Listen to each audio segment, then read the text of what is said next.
ಈಕೆ ಏನು ಬಂದಿರ್ತಾಳೆ ಅವತ್ತು ಕೂಡ ಒಂದು ಹೆಡ್ಫೋನ್ನ ಗಿಫ್ಟ್ ಆಗಿ ಕೊಡಬೇಕು ಅಂತಂದು ತೊಗೊಂಡು ಬಂದಿರ್ತಾಳೆ. ಮೋಸ ಮಾಡಲ್ಲ ಅಂತ ಎಲ್ಲ ಹೇಳ್ಬಿಟ್ಟು ಕೆಟ್ಟದಾಗ ಫೋಟೋ ಎಲ್ಲ ಇಸ್ಕೊಂಡಿದ್ದಾನೆ.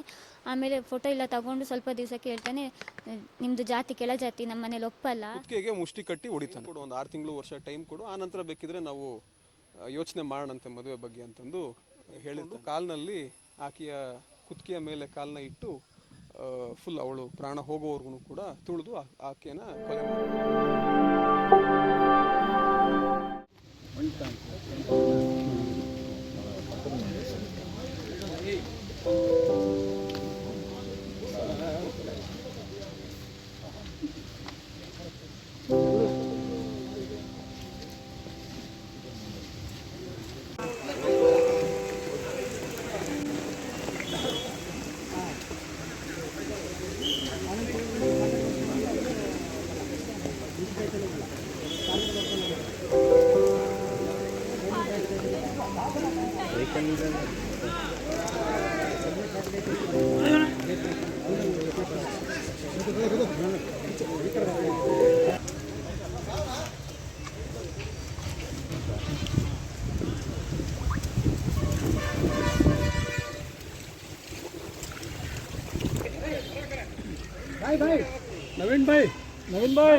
ಈ ಇನ್ಸಿಡೆಂಟು ಜುಲೈ 2ನೇ ತಾರೀಕು ನಡೆದಿರ್ತದೆ. ಏನಾಗುತ್ತೆ ಅಂತಂದರೆ, ಆರೋಪಿ ಒಬ್ಬ ಸುಜನ್ ಅಂತ, ಅವನಿಗೆ 25 ವಯಸ್ಸು, ಭಾರತ್ ಫಿನಾನ್ಸಲ್ಲಿ ಫಿನಾನ್ಸ್ ಏಜೆಂಟಾಗಿ ಕೆಲಸ ಮಾಡ್ತಾ ಇರ್ತಾನೆ. ಅಂದರೆ ಕಲೆಕ್ಷನ್ ಏಜೆಂಟಾಗಿ ಕೆಲಸ ಮಾಡ್ತಾ ಇರ್ತಾನೆ. ಇವರಿಬ್ಬರಿಗೂ ಒಂದು 3 ವರ್ಷದಿಂದ ಪರಿಚಯ ಇರುತ್ತೆ. ಈತ ತೀರ್ಥಹಳ್ಳಿ ಬ್ರಾಂಚ್ನಲ್ಲಿ ಕೆಲಸ ಮಾಡುವಾಗ ಇವರಿಬ್ಬರಿಗೂ ಫಸ್ಟು ಪರಿಚಯ ಆಗುತ್ತೆ. ಒಂದು ಲೋನ್ನ ಡಿಸ್ಬರ್ಸ್ಮೆಂಟ್ ಮಾಡಿರ್ತಾರೆ, ಅದನ್ನು ಕಲೆಕ್ಷನ್ಗೆ ಅಂತ ಹೋದಾಗ ಈಕೆಯ ಮತ್ತು ಈಕೆಯ ತಾಯಿಯ ಪರಿಚಯ ಆಗಿರ್ತದೆ. ಆವಾಗಿಂದ ಒಂದು 3-4 ತಿಂಗಳು ಸ್ವಲ್ಪ ಸ್ನೇಹ ಬೆಳೆಯುತ್ತೆ. ಸ್ನೇಹದಿಂದ ಸಲಿಗೆ ಆಗಿ ಮತ್ತು ಪ್ರೇಮಕ್ಕೂ ಕೂಡ ಅದು ತಿರುಗುತ್ತೆ. ಅದಾದ ನಂತರ ಸ್ವಲ್ಪ ಭಿನ್ನಾಭಿಪ್ರಾಯಗಳು ಕೂಡ ಬರ್ತವೆ. ಒಂದು 6-7 ತಿಂಗಳಷ್ಟರಲ್ಲೇ ಭಿನ್ನಾಭಿಪ್ರಾಯ ಕೂಡ ಬರುತ್ತೆ. ಅಷ್ಟರಲ್ಲಿ ಇವನು ಟ್ರಾನ್ಸ್ಫರ್ ಕೂಡ ಆಗ್ತಾನೆ. ಟ್ರಾನ್ಸ್ಫರ್ ಆಗಿ ಹೊನ್ನಾಳಿ ಬ್ರಾಂಚಿಗೆ ಅಲ್ಲಿ 1.5 ವರ್ಷ ಕೆಲಸ ಮಾಡಲಿಕ್ಕೆ ಅಂತ ಹೋಗ್ತಾನೆ. ಅಲ್ಲೂ ಕೂಡ ಇದೇ ರೀತಿ ವ್ಯತ್ಯಾಸಗಳಿರ್ತವೆ. ಬಟ್ ಆಕೆ ಇಲ್ಲ, ನನ್ನ ಮದುವೆ ಆಗಬೇಕು ನೀನು ಅಂತಂದು ಸ್ವಲ್ಪ ಹಿಂದೆ ಬಿದ್ದಿರ್ತಾರೆ ಅಂತಂದು ಈತ ಆರೋಪಿ ಯಾರಿರ್ತಾನೆ ಅವನು ಹೇಳ್ತಾ ಇರ್ತಾನೆ. ರೀಸೆಂಟಾಗಿ ಒಂದು 7-8 ತಿಂಗಳು ಕೆಳಗಡೆ ಸಾಗರ ಪೊಲೀಸ್ ಠಾಣೆಗೆ ಸಾಗರ ಬ್ರಾಂಚಿಗೆ, ಭಾರತ್ ಫಿನಾನ್ಸ್ ಅಂತ ಏನಿದೆ ಅಲ್ಲಿ ಅವನು ಟ್ರಾನ್ಸ್ಫರ್ ಕೂಡ ಆಗಿರ್ತದೆ. ಇಲ್ಲಿ ಕೆಲಸ ಮಾಡ್ಕೊಂಡಿರ್ತಾನೆ. ಆದಾಗ್ಯೂ ಸಹಿತ ಇವ್ರದ್ದು ಏನು ರಿಲೇಷನ್ಶಿಪ್ ಇರುತ್ತೆ, ಆನ್ ಆ್ಯಂಡ್ ಆಫ್ ಕೈಂಡ್, ಅದು ಕಂಟಿನ್ಯೂ ಆಗ್ತಾನೆ ಇರುತ್ತೆ. ಆಮೇಲೆ ಆಕೆ ಕೂಡ ಕೊಪ್ಪದಿಂದ ಹೊನ್ನಾಳಿಗೆ ಹೋಗೋದು, ಅದಕ್ಕೆ ಮುಂಚೆ ತೀರ್ಥಹಳ್ಳಿಗೆ ಬರೋದು, ಆಮೇಲೆ ಈಗ ಸಾಗರಕ್ಕೆ ಬರೋದು, ಎಲ್ಲಾದರೂ ಕೂಡ ಅವಾಗವಾಗ ಬಂದು ಹೋಗೋದು ಮಾಡ್ತಾ ಇರ್ತಾರೆ. ರೀಸೆಂಟಾಗಿ ಅಂದರೆ ಜೂನ್ 30ನೇ ತಾರೀಕು ಕೂಡ ಕೊಪ್ಪದಿಂದ ಸಾಗರಕ್ಕೆ ಇವನು ಎಲ್ಲಿ ಕೆಲಸ ಮಾಡ್ತಿರ್ತಾನೆ ಅಲ್ಲಿಗೆ ಆಕೆ ಬಂದು ಹೋಗಿರ್ತಾರೆ. ಬಂದು ಹೋದಾಗ ಅದನ್ನೇ ಹೇಳಿರ್ತಾಳೆ, ನನ್ನ ಮದುವೆ ಆಗಬೇಕು ನೀನು ಅಂತಂದು. ಅಷ್ಟರಲ್ಲೇ ಈತನಿಗೆ ಇನ್ನೊಂದು ಹುಡುಗಿ ಜೊತೆಗೆ ಕೂಡ ಸ್ವಲ್ಪ ಸಲಿಗೆ ಎಲ್ಲನೂ ಬೆಳೆಯುತ್ತೆ. ಅದು ಕೂಡ ಆಕೆಗೆ ಗೊತ್ತಾದಾಗ ಸ್ವಲ್ಪ ಜೋರಾಗೇನೆ, ಇಲ್ಲ ನನ್ನ ಮದುವೆ ಆಗಲೇಬೇಕು ನೀನು, ಟೆನಿ ಕಾಸ್ಟು, ಹಾಗೆ ಹೀಗೆ ಅಂತಂದು ಸ್ವಲ್ಪ ಮಾತಾಡಿರ್ತಾಳೆ. ಅದಾದ ನಂತರ ಇವನಿಗೂ ಕೂಡ ಸ್ವಲ್ಪ ಫ್ರಸ್ಟ್ರೇಷನ್ ಇರುತ್ತೆ. ಮತ್ತು ಅವತ್ತು 30ನೇ ತಾರೀಕು ಬಂದು ಮತ್ತು ವಾಪಸ್ ಹೋಗ್ತಾರೆ. ವಾಪಸ್ ಹೋದ ನಂತರ ಮತ್ತು ಜುಲೈ 2ನೇ ತಾರೀಕು ಸುಮಾರು 12-12:30 ಅಷ್ಟೊತ್ತಿಗೆ ಈಕೆ ಮತ್ತೆ ಸಾಗರಕ್ಕೆ ಬಂದು ಅವನನ್ನು ಭೇಟಿ ಆಗ್ತಕ್ಕಂಥ ಪ್ರಯತ್ನ ಮಾಡ್ತಾಳೆ. ಭೇಟಿ ಆದಾಗಲೂ ಕೂಡ ಅವನು ಇಲ್ಲ, ನಾನು ಕೆಲಸ ಮಾಡ್ತಾ ಇರ್ತೀನಿ, ನಿನಗೆ ಆಮೇಲೆ ಸಿಗ್ತೀನಿ ಅಂತಂದು ಹೇಳಿ ಕಳಿಸ್ತಾನೆ. ಬಟ್ ಈಕೆ ಹೋಗೋದಿಲ್ಲ. ಇಲ್ಲ, ನಾನು ಹೋಗೋದಿಲ್ಲ, ನಾನು ಇಲ್ಲೇ ಇರ್ತೀನಿ, ನಿನ್ನ ಬ್ರಾಂಚ್ ಹತ್ರ ಬಂದು ಗಲಾಟೆ ಮಾಡ್ತೀನಿ ಅಂತಲೂ ಕೂಡ ಹೇಳಿರ್ತಾಳೆ. ಆಮೇಲೆ ಅವನು ಒಂದು 3-3:30ವರೆಗೂ ಕಾದ್ಕೊಂಡಿದ್ದು, ನಾನೇನೆ ಕರ್ಕೊಂಡು ಹೋಗ್ತೀನಿ ನಿನ್ನ ವಾಪಸ್ಗೆ, ನನ್ನ ಗಾಡಿನಲ್ಲೇ ಕರ್ಕೊಂಡು ಹೋಗ್ತೀನಿ ಅಂತ. ಅವನದೊಂದು 2 ವೀಲರ್ ಇರುತ್ತೆ, TVS ಅಪ್ಯಾಚಿ ಗಾಡಿ ಇರುತ್ತೆ.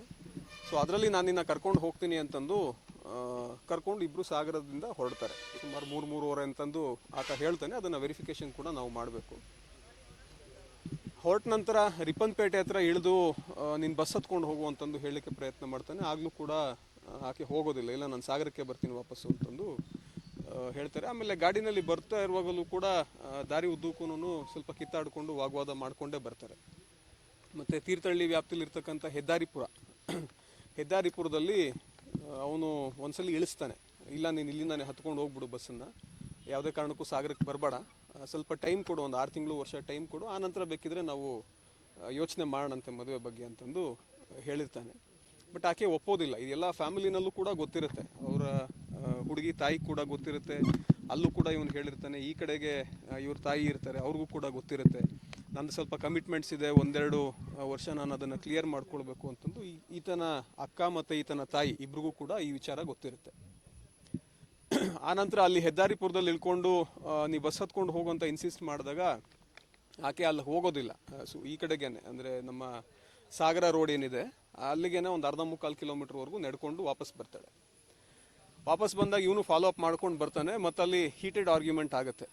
ಹೀಟೆಡ್ ಆರ್ಗ್ಯುಮೆಂಟ್ ಆಗಿದ ತಕ್ಷಣ ಅದು ಸ್ವಲ್ಪ ನಿರ್ಜನ ಪ್ರದೇಶ ಇದೆ, ಅಲ್ಲಿ ಯಾರು ಅಷ್ಟು ಜನ ಮತ್ತು ವೆಹಿಕಲ್ಸ್ ಓಡಾಡೋದಿಲ್ಲ. ಅಲ್ಲಿ ಒಂದು ಕುತ್ತಿಗೆಗೆ ಮುಷ್ಟಿನ ಕಟ್ಟಿ ಅವನ ಆಕೆಯ ಕೈಯಿನ ಹಿಂದೆಯಿಂದ ಎಳೆದು ಕುತ್ತಿಗೆಗೆ ಮುಷ್ಟಿ ಕಟ್ಟಿ ಹೊಡಿತಾನೆ. ಹೊಡೆದಿದ ತಕ್ಷಣ ಆಕೆ ಸ್ವಲ್ಪ ಅನ್ಕಾನ್ಷಿಯಸ್ ಟೈಪ್ ಆಗಿ ಕೆಳಗೆ ಬೀಳ್ತಾಳೆ. ಕೆಳಗೆ ಬಿದ್ದಿದ ತಕ್ಷಣ ಒಂದು 10-20 ಮೀಟ್ರು ಪಕ್ಕದಲ್ಲಿ ಕಾಡು ಥರ ಇರ್ತದೆ, ಅಲ್ಲಿಗೆ ಎಳ್ಕೊಂಡು ಹೋಗ್ತಾನೆ. ಎಳ್ಕೊಂಡು ಹೋಗಿದ ತಕ್ಷಣ ಮತ್ತು ಆಕೆ ಸ್ವಲ್ಪ ಕಾನ್ಷಿಯಸ್ ಬಂದು ಮತ್ತು ಮಾತಾಡಲಿಕ್ಕೆಲ್ಲ ಶುರು ಮಾಡ್ತಾಳೆ. ಬಟ್ ಅಷ್ಟು ವಾಯ್ಸು ಜೋರಾಗಿ ಬರ್ತಾ ಇರೋದಿಲ್ಲ ಅಂತಂದು ಆರೋಪಿ ಹೇಳ್ತಾ ಇದ್ದಾನೆ. ಅದಾದ್ಮೇಲೆ ಮತ್ತೆ ಕತ್ತಿನಲ್ಲಿ ಕುತ್ತಿಗೆನ ಹಿಸುಕ್ತಾನೆ. ಅವಾಗಲೂ ಕೂಡ ಸ್ವಲ್ಪ ಈ ಪಿಟ್ಸ್ ಬಂದಾಗ ಆಡ್ತಾರಲ್ಲ ಆ ಟೈಪು ಆಡ್ತಾಳೆ ಆಕೆ. ಸೊ ಅದಾದಮೇಲೆ ಮತ್ತೆ ನಿಂತ್ಕೊಂಡು ಇಲ್ಲ ಇದು ಆಗ್ತಾ ಇಲ್ಲ ಅಂತ ಹೇಳಿ ನಿಂತ್ಕೊಂಡು ಕಾಲಿನಲ್ಲಿ ಆಕೆಯ ಕುತ್ತಿಗೆಯ ಮೇಲೆ ಕಾಲನ್ನ ಇಟ್ಟು ಫುಲ್ ಅವಳು ಪ್ರಾಣ ಹೋಗೋವರೆಗೂ ಕೂಡ ತುಳಿದು ಆಕೆನ ಕೊಲೆ ಮಾಡಿರ್ತಾನೆ. ಕೊಲೆ ಮಾಡಿ ಅಲ್ಲೇ ಒಳಗಡೆಗೆ ಮತ್ತೆ ಬಾಡಿ ಸರಿಸ್ಬಿಟ್ಟು ಮತ್ತೆ ಅವತ್ತು ವಾಪಸ್ಸು ಅವನು ಬ್ಯಾಂಕಿಗೆ ಬರ್ತಾನೆ. ಅವತ್ತಿನ ಕಲೆಕ್ಷನ್ದು ಸುಮಾರು 1 ಲಕ್ಷ ಚಿಲ್ಲರೆ ದುಡ್ಡಿರುತ್ತೆ. ಆ ದುಡ್ಡನ್ನು ಮತ್ತೆ ವಾಪಸ್ಸು ಅವನ ಬ್ಯಾಂಕಿಗೆ ಏನು ಡೆಪಾಸಿಟ್ ಮಾಡಬೇಕಿರುತ್ತೆ ಅದನ್ನು ಡೆಪಾಸಿಟ್ ಮಾಡಿ ನಂತರ ಅವನದೊಂದು ಕಾರ್ ಇರುತ್ತೆ, ಆ ಕಾರ್ನ ತೊಗೊಂಡು ಬಂದು ಆ ಬಾಡಿ ಎಲ್ಲಿ ಹಾಕಿರ್ತಾನೆ ಆ ಬಾಡಿನ ಇವೊಂದು ಕಾರಿನ ಡಿಕ್ಕಿನಲ್ಲಿ ಹಾಕ್ಕೊಂಡು, ಮತ್ತು ಇವಾಗ ನೀವೇನು ನಿಂತಿದ್ದೀರಿ ಇಲ್ಲಿ ಆನಂದಪುರ ಪೊಲೀಸ್ ಠಾಣಾ ವ್ಯಾಪ್ತಿಯಲ್ಲಿ ರೈಲ್ವೆ ಟ್ರ್ಯಾಕ್ ಪಕ್ಕದಲ್ಲಿ ಈ ರೋಡಿಗೆ ಬಂದು ಪಕ್ಕದಲ್ಲಿ JJMದು ಟ್ರೆಂಚ್ ಹೊಡೆದಿರ್ತಾರೆ ಪೈಪ್ಲೈನ್ ಹಾಕಬೇಕು ಅಂತಂದು. ಇದರೊಳಗಡೆ ಹಾಕಿ ಪಕ್ಕದಲ್ಲೇ ಇರತಕ್ಕಂಥ ಮಣ್ಣು ಮತ್ತು ಜಲ್ಲಿ ಎಲ್ಲದನ್ನು ತೆಗೆದು ಅದನ್ನು ಮುಚ್ಚಿಬಿಟ್ಟು ಅವನ ಪಾಡಿಗೆ ಅವನು ಹೊರಟೋಗ್ತಾನೆ. ಸೊ ಆಲ್ಮೋಸ್ಟ್ ಒಂದು 20 ಡೇಸ್ವರೆಗೂ ಇದು ಏನಾಗಿದೆ ಏನು ಎತ್ತ ಗೊತ್ತಿರೋದಿಲ್ಲ. ಕೊಪ್ಪ ಪೊಲೀಸ್ ಠಾಣಾ ವ್ಯಾಪ್ತಿನಲ್ಲಿ ಒಂದು ಮಿಸ್ಸಿಂಗ್ ಕಂಪ್ಲೇಂಟ್ ಕೂಡ ರಿಜಿಸ್ಟರ್ ಆಗಿರುತ್ತೆ. ಆನಂತರ ಅವರು ಕೂಡ ವಿಚಾರಣೆ ಮಾಡಿ ನೋಡಲಾಗಿ ಇವಂದೇ ಅಂದರೆ ಸ್ವಲ್ಪ ಟೆಕ್ನಿಕಲ್ ಡೇಟಾ ಎಲ್ಲನೂ ತೊಗೊಂಡು ನೋಡಲಾಗಿ ಲಾಸ್ಟ್ ಕಾಲೆಲ್ಲನೂ ಇವಂದೇ ಇರುತ್ತೆ. ಇವನ್ನ ಕರೆದು ವಿಚಾರಣೆ ಮಾಡುವಾಗ ಈತ ತಪ್ಪನ್ನು ಒಪ್ಕೊಂಡಿರ್ತಾನೆ. ಸೊ ನೆಕ್ಸ್ಟ್ ಪ್ರೊಸೀಜರ್ಸ್ ಫಾಲೋ ಆಗುತ್ತೆ. ಆನಂತರ ನಮಗೆ ನಿನ್ನೆ ಈವ್ನಿಂಗ್ ಟ್ರಾನ್ಸ್ಫರ್ ಬಂತು, ಬಟ್ ಬಾಡಿ ಎಲ್ಲಿದೆ ಏನು ಎತ್ತ ಅಂತ ಗೊತ್ತಿರಲಿಲ್ಲ. ಅವನೇ ಬಾಡಿನ ಎಲ್ಲಿದೆ ಏನು ಎತ್ತ ಅಂತಂದು ಅಲ್ಲಿ ಹೇಳಿಕೆನಲ್ಲೂ ಕೂಡ ಹೇಳಿರ್ತಾನೆ. ಇಲ್ಲೂ ಕೂಡ ಅವನೇ ಬಂದು ತೋರಿಸಿ ಮಾನ್ಯ ಉಪ ವಿಭಾಗಾಧಿಕಾರಿಗಳು ಯತೀಶ್ ಅವರು ಕೂಡ ಬಂದಿದ್ದಾರೆ. ಅವರ ಸಮ್ಮುಖದಲ್ಲೇನೆ ಇನ್ಕ್ವೆಸ್ಟು ಮತ್ತು ಪೋಸ್ಟ್ ಮಾರ್ಟಮು ಎರಡು ಕೂಡ ಆಗುತ್ತೆ.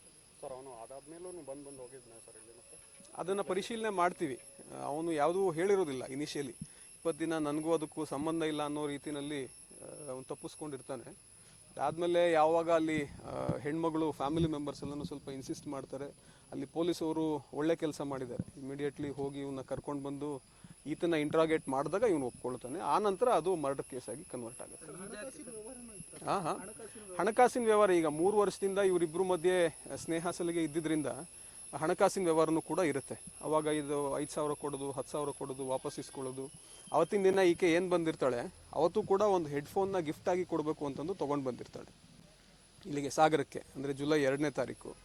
ಇವನು ಇಲ್ಲ ನಾನು ಅದನ್ನು ಇಸ್ಕೊಳ್ಳೋದಿಲ್ಲ ಅಂತ ಹೇಳಿದಾಗ ಮತ್ತೆ ಅದನ್ನು ಇಲ್ಲ ನೀನು ಇಸ್ಕೊಳ್ಳೇಬೇಕು ಅಂತ ಹೇಳಿ ಅವ್ನ ಕಾರ್ ಒಳಗಡೆ ಬಿಸಾಡ್ಬಿಟ್ಟು ಅವಳು ಮುಂದೆ ಹೋಗಿರ್ತಾಳೆ. ಸರ್ ಜುಲೈ 2ನೇ ತಾರೀಕು ಮಿಸ್ಸಿಂಗ್ ಆಗುತ್ತೆ, ಪ್ರಕರಣ ಪತ್ತೆ ತುಂಬ ವಿಳಂಬ ಆಗುತ್ತಲ್ಲ ಯಾಕೆ? ಈಗ ಏನಾಗಿದೆ, ಕೊಪ್ಪ ಪೊಲೀಸ್ ಸ್ಟೇಷನ್ನಲ್ಲಿ ಅದು ರಿಜಿಸ್ಟರ್ ಆಗಿದ್ದು. ಅವ್ರಿಗೆ ಯಾವುದೇ ರೀತಿ ಸ್ಟಾರ್ಟಿಂಗ್ ಇನಿಷಿಯಲಿ ಕ್ಲೂಸ್ ಇರೋದಿಲ್ಲ. ಆನಂತರ ಟೆಕ್ನಿಕಲ್ ಡೇಟಾ ಎಲ್ಲನೂ ತೊಗೊಂಡ ನಂತರ ಗೊತ್ತಾಗುತ್ತೆ. ಆನಂತರ ನೆಕ್ಸ್ಟ್ ಅವರು ಕರೆದು ಇಂಟ್ರಾಗೇಷನ್ ಮಾಡಿದಾಗ ಇದು ಗೊತ್ತಾಗಿದೆ. ಅಲ್ಲ, ಅವನು ಈ ಸಾಗರದವನೇ, ತಾಳಗುಪ್ಪ ನಿವಾಸಿ ಆಗಿರ್ತಾನೆ ಮೂಲತಃ. ಸೊ ಈ ಏರಿಯಾ ಎಲ್ಲ ಅವನಿಗೆ ಚೆನ್ನಾಗಿ ಗೊತ್ತಿರುತ್ತೆ.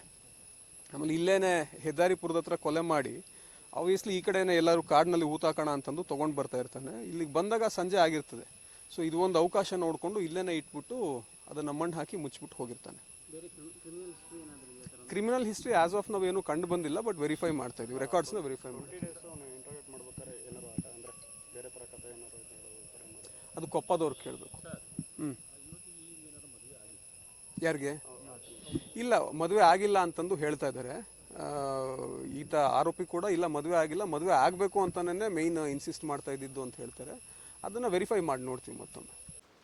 ನನ್ನ ತಂಗಿ ಸೌಮ್ಯ ಅಂತ ಹೇಳಿ, ಅವಳು 2.5 ವರ್ಷದಿಂದ ಸೃಜನ್ ಅನ್ನೋ ಹುಡುಗನ ಪ್ರೀತಿ ಮಾಡ್ತಾ ಇದ್ಲು. ಅವನು ಕೊಪ್ಪಕ್ಕೆ ಇದು ಸಂಘದ ಭಾರತ್ ಫೈನಾನ್ಸ್ ಅಂತ ಸಂಘ ಕಲೆಕ್ಷನಿಗೆ ಬರ್ತಾ ಇದ್ದ. ಕಲೆಕ್ಷನಿಗೆ ಬಂದಾಗ ಅದು ನಮ್ಮದು ಲೋನ್ ಏನೋ ತೆಗಿಬೇಕಾದ್ರೆ ನಮ್ಮದು ಕಾಂಟ್ಯಾಕ್ಟ್ ನಂಬರ್ ಎಲ್ಲ ಕೊಡ್ತೀವಿ, ಹೆಸರು ಅಡ್ರೆಸ್ ಎಲ್ಲ ಕೊಡು, ಕಾಂಟ್ಯಾಕ್ಟ್ ನಂಬರ್ ಎಲ್ಲ ಕೊಡ್ತೀವಿ. ಆ ಕಾಂಟ್ಯಾಕ್ಟ್ ನಂಬರ್ ಅವನ ಹತ್ರ ಇತ್ತಲ್ವ, ಹಂಗಾಗಿ ಇವನು ಅವಳಿಗೆ ಮೆಸೇಜ್ ಮಾಡಿ ಲವ್ ಮಾಡು ಅಂತೆಲ್ಲ ಹೇಳಿ ಇಬ್ಬರು ಪ್ರೀತಿ ಮಾಡಿದ್ದಾರೆ. 2.5 ವರ್ಷ ಆಗುತ್ತೆ. 2.5 ವರ್ಷ ಆಗಿ ಇವನು ನನ್ನ ತಂಗಿಯಿಂದ ಕೆಟ್ಟದಾಗ ಫೋಟೋ ಎಲ್ಲ ಅಂದರೆ ಮದುವೆ ನಾನೇ ಹಾಕ್ತೀನಿ, ನಿಂಗೆ ಮೋಸ ಮಾಡಲ್ಲ ಅಂತೆಲ್ಲ ಹೇಳ್ಬಿಟ್ಟು ಕೆಟ್ಟದಾಗ ಫೋಟೋ ಎಲ್ಲ ಇಸ್ಕೊಂಡಿದ್ದಾನೆ. ಆಮೇಲೆ ಫೋಟೋ ಎಲ್ಲ ತಗೊಂಡು ಸ್ವಲ್ಪ ದಿವಸಕ್ಕೆ ಹೇಳ್ತಾನೆ, ನಿಮ್ಮದು ಜಾತಿ ಕೆಳ ಜಾತಿ, ನಮ್ಮ ಮನೇಲಿ ಒಪ್ಪಲ್ಲ, ಫ್ರೆಂಡ್ ಆಗಿರೋಣ ಅಂತ ಹೇಳ್ತಾನೆ. ಅದಕ್ಕೆ ತಂಗಿ ಹೇಳ್ತಾಳೆ, ಇಷ್ಟೆಲ್ಲ ಫೋಟೋ ಎಲ್ಲ ತಗೊಂಡು ಈ ಥರ ಎಲ್ಲ ಮದುವೆ ಆಗ್ತೀನಿ ಅಂತ ಹೇಳಿ ಈಗ ಫ್ರೆಂಡ್ ಆಗಿರೋಕ್ಕೆ ನಂಗೆ ಆಗಲ್ಲ, ನೀನು ನನ್ನ ಬೇರೆ ಹುಡುಗನ ಮದುವೆ ಆಗೋಕ್ಕೂ ಆಗಲ್ಲ, ನೀನೇ ಬೇಕು ಅಂತೆಲ್ಲ ಹೇಳಿದ್ದಾರೆ. ಅದಕ್ಕೆ ಅವ್ನ ಮನೇಲೆಲ್ಲ ಹೇಳಿ ಅವ್ರ ಮನೆಯವರು ನಮ್ಮ ಮನೆಗೆ ಬಂದಿದ್ದರು 1 ವರ್ಷ ಹಿಂದೆ. ಮಾತಾಡಿ ಅವ್ರ ಅಮ್ಮನೂ ಹೇಳಿದ್ದಾರೆ, ನಿಮ್ಮದು ಜಾತಿ ಬೇರೆ, ಮನೇಲಿ ಸೇರ್ಸೋಕ್ಕಾಗಲ್ಲ ಆ ಹುಡುಗಿನ, ನಿಮ್ಮ ನಮ್ಗಿಂತ ಕೆಳ ಜಾತಿ ಬರ್ತೀರ, ಸೇರ್ಸೋಕ್ಕಾಗಲ್ಲ, ಮದುವೆ ಮಾಡೋಕ್ಕೂ ಆಗಲ್ಲ ಅಂತ ಹೇಳಿದ್ದಾರೆ. ಅದಕ್ಕೆ ತಂಗಿ ಹೇಳಿದ್ದಾರೆ, ಈಗ ಮನೆ ಹತ್ರ ಬಂದು ಗಲಾಟೆ ಮಾಡಿದ್ದಾರೆ, ಇಡೀ ಏರಿಯಾಕ್ಕೆಲ್ಲ ಗೊತ್ತಾಗಿದೆ, ಇನ್ನು ನನ್ನ ಮದುವೆ ಯಾರೂ ಆಗಲ್ಲ, ನನಗೂ ಅವನೇ ಬೇಕು ಅಂತ ಹೇಳಿ ಸೂಸೈಡ್ ಮಾಡ್ಕೊಂಡಿದ್ಲು 1 ವರ್ಷ ಹಿಂದೆ. ಪಾಯ್ಸನ್ ತೊಗೊಂಡಿದ್ಲು. ಅವಳನ್ನು ಮಣಿಪಾಲ್ ಹಾಸ್ಪಿಟ್ಲಿಗೆಲ್ಲ ಕರ್ಕೊಂಡು ಹೋಗಿ ಬಂದು ಇಲ್ಲಿ ಕೊಪ್ಪ ಸ್ಟೇಷನ್ ಕಂಪ್ಲೇಂಟ್ ಆಗಿತ್ತು. ಅಲ್ಲಿ ಬಂದು ಅವ್ನು ಹೇಳಿದ 1 ವರ್ಷ ಬಿಟ್ಟು ಮದುವೆ ಆಗ್ತೀನಿ, ಫಸ್ಟಿಗೆ ಆಗಲ್ಲ ಅಂತ ಹೇಳಿದರು, ನಿಮ್ಮದು ಜಾತಿ ಬೇರೆ ಆಗೋದೇ ಇಲ್ಲ ಅಂತೇಳಿ ಅಮ್ಮ ಮಗ ಎಲ್ಲ ಹೇಳಿದರು. ಆಮೇಲೆ 1 ವರ್ಷ ಬಿಟ್ಟು ಪೊಲೀಸವರೆಲ್ಲ ಹೇಳಿದಾಗ 1 ವರ್ಷ ಬಿಟ್ಟು ಹಾಕ್ತೀನಿ ಅಂತೇಳಿ ಅಲ್ಲಿ ಹೇಳಿ ಒಪ್ಕೊಂಡು ಬಂದು ಚೆನ್ನಾಗಿದ್ದು ಈಗ 2-3 ತಿಂಗಳಿಂದ ನನ್ನ ತಂಗಿಗೆ ಒಂದು ಫೋನ್ ಕಾಲ್ ಬರುತ್ತೆ ಒಂದು ಬೇರೆ ಹುಡುಗಿಯಿಂದ. ಅವಳು ಹೇಳ್ತಾಳೆ, ನಾನು ಸೃಜನ್ನ ಮದುವೆ ಆಗೋ ಹುಡುಗಿ ಅತ್ತೆ ಮಗಳು, ನೀನು ಅವನಿಗೆ ಫೋನ್ ಮೆಸೇಜ್ ಎಲ್ಲ ಮಾಡಬೇಡ ಅಂತ.